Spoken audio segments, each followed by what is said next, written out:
les choses. Je vous remercie. Merci, Madame la Ministre. La parole est à Madame Delphine Batho. Merci, Monsieur le Président. Monsieur le ministre d'État chargé de la transition écologique et solidaire, nous connaissons la difficulté de votre tâche.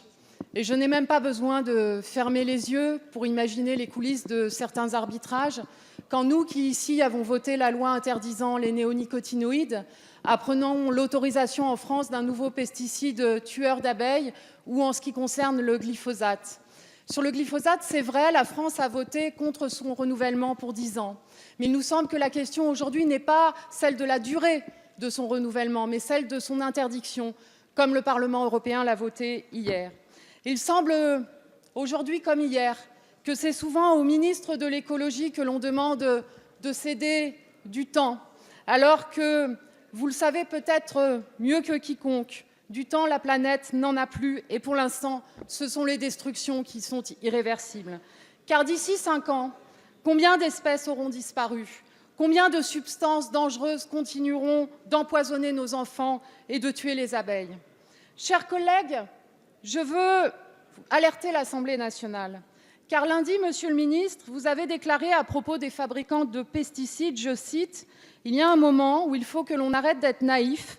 Je vais parler avec prudence parce que, croyez-moi, on se sent tous menacés par ces firmes-là et ils ont des moyens de pression que l'on subit les uns et les autres. » Ce n'est pas une déclaration anodine. Et ici, dans la maison de la démocratie, chers collègues, quelles que soient nos positions sur ces sujets, nous ne pouvons pas accepter qu'un ministre de la République subisse des pressions de quelque firme que ce soit et surtout de Monsanto.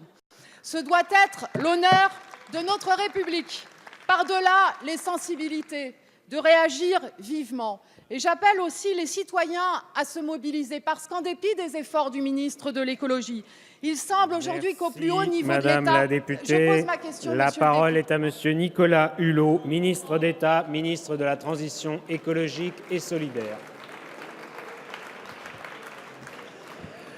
Merci Monsieur le Président, Mesdames, Messieurs les députés, Madame la députée Batho.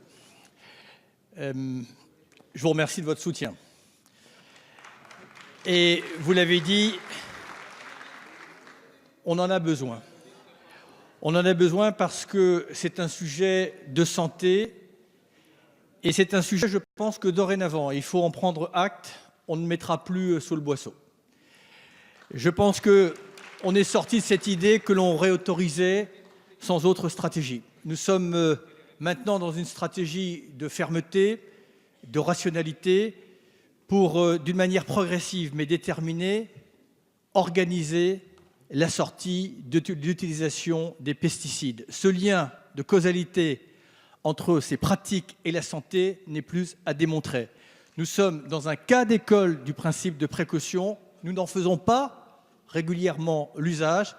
Et je pense que la France se grandirait, comme elle commence à le faire, à faire en sorte que l'Europe prenne véritablement ce sujet avec un seul objectif, sortir de l'ensemble des substances, parce que quand vous en interdisez 3, il y en a 2 qui rentrent. Donc oui, c'est important d'interdire des substances, mais plus important, c'est de changer les pratiques, changer les comportements et mettre tout en œuvre pour aider les agriculteurs à se saisir d'alternatives que notamment l'INRA possède déjà. Je vous remercie.